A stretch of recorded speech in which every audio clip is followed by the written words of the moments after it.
அனைவருக்கும் வணக்கம். திருமூலர் வாழ்வியல் மையத்திலிருந்து பேசிக்கிட்டு இருக்கோம். மருத்துவ முறைகளில் பல்வேறு மருத்துவ முறைகள் இருக்குது. அந்த பல்வேறு மருத்துவ முறைகளில் வந்து ஒத்தது குணமாக்கும் அப்படிம்பாங்க ஹோமியோபதி தத்துவம். சித்த மருத்துவம் வந்து வாத பித்த கபம்னு சொல்லுவாங்க. அதே போல் அலோபதி என்ற சொல்லுக்கு உடலை மாற்று இயல்பை உருவாக்குவது என்று சொல்லுவாங்க. இதில் நம்ம பல்வேறு மருத்துவ முறைகளை உள்வாங்கினதில் ரொம்ப எளிமையாக நம்முடைய உடலையும் உள்ளத்தையும் உலகத்தையும் புரிந்து கொள்வதில் பார்த்தீங்கன்னா அக்குபஞ்சர் மருத்துவத்தில் தான் நமக்கு அவ்வளோ பெரிய ஒரு புரிதல் கிடைச்சது. அதில் என்ன அப்படின்னா, ஒரு மரம் சரியில்லை அப்படின்னா அந்த நுனியை பார்க்கறத விட்டுட்டு வேற பார்க்கணும்னு சொல்லுவாங்க. அதே போல் உடம்புக்குள்ள ஒரு பிரச்சனை இருக்குது அப்படின்னா அந்த உடம்புக்குள்ள இருக்கக்கூடிய ராஜ உறுப்புகளில் அந்த கல்லீரல், மண்ணீரல், சிறுநீரகம், நுரையீரல், இதயம் அப்படின்னு சொல்லக்கூடிய 5 ராஜ உறுப்புகள், மேலும் ஒன்று இருக்கும் பெரிகார்டியம்னு சொல்லிட்டு. இந்த உறுப்புகள் தான் வந்து இந்த உச்சியிலிருந்து உள்ளங்கால் வரைக்கும் அனைத்து உறுப்புகளையும் பராமரிக்குது. சிஸ்டத்தில் மருத்துவம் பார்க்கணும், சிம்டம்ஸுக்கு மருத்துவம் பார்க்கக்கூடாதுன்னு சொல்லுவாங்க. அதாவது காரணத்தை களையணும், அறிகுறிக்கு மருத்துவம் பார்த்துக்கிட்டு இருக்கக்கூடாது அப்படின்னு சொல்லக்கூடியது. அதுதான் நோய் நாடி நோய் முதல் நாடி அது தணிக்கும் வாய் நாடி வாய்ப்ப செயல்னு சொல்லுவார் வள்ளுவர். அப்படிப்பட்ட நிலையாக இருக்கக்கூடிய நிலையை தான் நம்ம கையில் எடுத்துக்கிட்டு பயணிச்சுக்கிட்டு இருக்கிறோம். அதில் அகத்தின் அழகு முகத்தில் தெரியும் அப்படின்னு சொல்லுவாங்க. அந்த அகத்தில் இருக்கிறது தான் முகத்தில் தெரியுதான். அப்போது வெளியில் இருக்கக்கூடிய உறுப்புகளை வச்சே உள்ளே இருக்கக்கூடிய உறுப்புகளினுடைய தரம் எப்படி இருக்குதுன்னு நம்ம புரிஞ்சுக்கலாம். அதில் பார்த்தீங்க அப்படின்னா இந்த பஞ்சபூத சக்தியில் மண்கிற என்ற தத்துவம் உடம்புக்குள்ள வந்து மண்ணீரலாக செயல்படுது. மண்ணீரல். அப்போது அந்த மண்ணீரலினுடைய வெளியுறுப்பு, அந்த மண்ணீரல் எப்படி இருக்குதோ இந்த இடப்பக்கமாக இந்த இடத்துல இருக்குதுங்க. அந்த இரைப்பையை ஒட்டி இருக்கக்கூடியது மண்ணீரல். அந்த மண்ணீரல் மாதிரியே அந்த உதடு இருக்குது.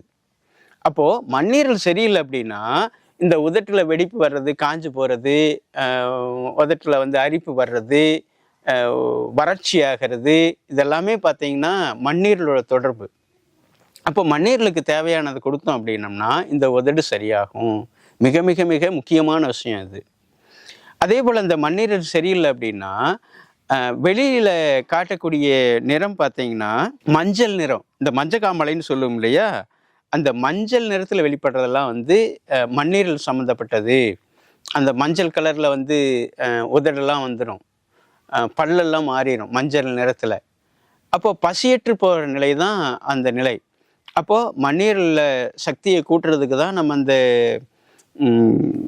கீழா நெல்லி மற்ற உணவு முறைகளை வந்து நம்ம கொண்டு வர்றோம். அதே போல் பார்த்திங்கன்னா இதுக்கான சுவை வந்து இனிப்பு ரொம்ப ரொம்ப முக்கியமானது. ஒரு சர்க்கரை நோயாளி அப்படின்னா இனிப்பே எடுத்துக்கிறது இல்லை. ஒரு சுவை மிகுந்து போனாலும் குறைந்து போனாலும் பிரச்சனை, நல்லா உள்வாங்கிக்க வேண்டியது இருக்குது. ஒரு இனிப்பு சுவையே கொடுக்கல அப்படின்னா மண்கிற தத்துவமே வந்து உள்ளே வராமல் போயிடும். நிலம் நீர் நெருப்பு காற்று ஆகாயமே இந்த உலகம், இந்த நிலம் நீர் நெருப்பு காற்று ஆகாயமே இந்த உடம்பு. அப்போது ஒரு சுவை வந்து மிகுந்தும் போயிடக்கூடாது, குறைஞ்சும் போயிடக்கூடாது. மிகுனும் குறையினும் நோய் செய்யும் நூலோர் வழிமுதலாக எண்ணிய 3 அப்படிங்கிறாரு. அதனால வெறுமனே அது வந்து சுவை மட்டுமல்ல, அது ராஜ உறுப்போட தொடர்புடையது, பஞ்சபூத சக்தியோட தொடர்புடையது அப்படிங்கிறத வந்து இந்த இடத்துல ஆணித்தரமாக புரிய வைக்கிறோம், தெளிவு கொள்ள வேண்டியது இருக்குது. அதே போல் பார்த்தீங்கன்னா இந்த கவலையும் மன உளைச்சலும் வந்து மண்ணீரலை பாதிக்குது. நல்ல ஒரு பசியோடு குழந்தவங்களுக்கு ஒரு கவலையான ஒரு ஃபோன் வந்தாவோ அல்லது ஒரு சிரமமான ஒரு சம்பவம் நடந்தாலோ பசிக்காது. அப்போது சுவையினுடைய அடிப்படையில் வந்து பொருள் அடிப்படையில் வருது. அதே போல் பொருளற்ற தன்மையில் மனம்ங்கிறது ஒன்று வந்து இந்த உடலை தீர்மானிக்குது. எப்படி வந்து உயரும் மின்சாரம் போல், எப்படி மின்சாரத்துக்கு தான் அதிக பவர், அதனால வந்து மனதை நெறிப்படுத்தணும் அப்படிங்கிறதையும் நம்ம இந்த இடத்துல பார்க்க வேண்டியது. ஏற்ற இறக்கும் போல் வாழ்க்கையில் வந்து எல்லா சம்பவங்களையும் நம்ம வந்து கடந்து பயணிக்க வேண்டியது இருக்குது. இது வந்து முதுவே நிற்காலம்னு சொல்லுவோம். வெயில் காலத்துக்கு அடுத்த காலம். குறிப்பாக வந்து அந்த வெயில் காலத்துக்கு அடுத்து உழவு ஓட்டி சும்மா போட்டுருவாங்க. 1 மாதம் 2 மாதத்துக்கு அது அப்படியே மண் ஆறிக்கிட்டே கிடக்கும். அதுக்கு பிறகு அதில் வெள்ளாமை பண்ணுவாங்க. அதுபோல் வந்து இந்த இரைப்பையை வலிமைப்படுத்துறதுக்கு, மண்ணீரில் சரிப்படுத்துறதுக்கு உண்ணா நோன்புன்னு சொல்லி ஒன்று இருக்குது. அது இஸ்லாமியமாகட்டும், கிறிஸ்தவமாகட்டும், இந்துக்களாகட்டும் அந்த விரதங்களை வந்து உண்ணா நோன்பை வந்து கடைபிடிப்பாங்க. பட்டினி வேறு, உண்ணா நோன்பு வேறு. பட்டினின்னா எப்படா உணவு கிடைக்கலையே அப்படிங்கிற மாதிரி இருக்கும். இது விரும்பி ஏத்துக்கிறது. உடம்புக்கு தொந்தரவு இல்லாத போதும் பசிக்காது. அந்த சமயத்திலையும் நம்ம அந்த பசியை உணர்ந்து, பசி வர்ற வரைக்கும் காத்திருந்து உணவு கொடுக்கணும். அப்படி எடுத்துக்கிட்டே வந்தோம்னா, உடம்புக்குள்ள இருக்கக்கூடிய இந்த மண்ணீரல் வந்து டெவலப் ஆகும். எப்படி மண்ணை நம்ம உழுது போட்டு, சும்மா போட்டு வளமைப்படுத்துகிறோமோ, அதே போல் இந்த மண்ணீரலையும் வளமைப்படுத்திக் கொள்ள முடியும் அப்படிங்கிறத வந்து நம்ம ஆணித்தரமாக புரிஞ்சிக்க வேண்டியது இருக்குது. அதுக்கு மேலே பார்த்தீங்கன்னா, இது பிரத்யோக நேரம் 7 to 9 வந்து ஸ்பிளீன் இயங்கக்கூடிய நேரம். அடுத்து பார்த்தீங்கன்னா, ஸ்டமக் வந்து 9 to 11 இந்த நேரத்தில் வந்து இது பிரத்யோகமாக இயங்குது. அக்குபஞ்சர் கடிகாரம்னு சொல்லுவோம். அதே போல் இதில் இருக்குது. இது தசைகளை பராமரிக்குதுங்க. ரொம்ப ரொம்ப முக்கியமானது. தசைகளில் புண்ணு வந்து ஆறாமல் போயிடுறதுக்கு காரணம் ஒன்று, அந்த நச்சு கலந்த மாத்திரைகள், மருந்துகள் ஒரு பக்கம். இன்னொன்று, இனிப்பே கொடுக்காதது ஒரு பக்கம். எல்லாத்த விட மேன்மையானது, எனக்கு நோய் வந்துருச்சு அப்படின்னு ஆழ் மனதில் பதிவு போடுறது.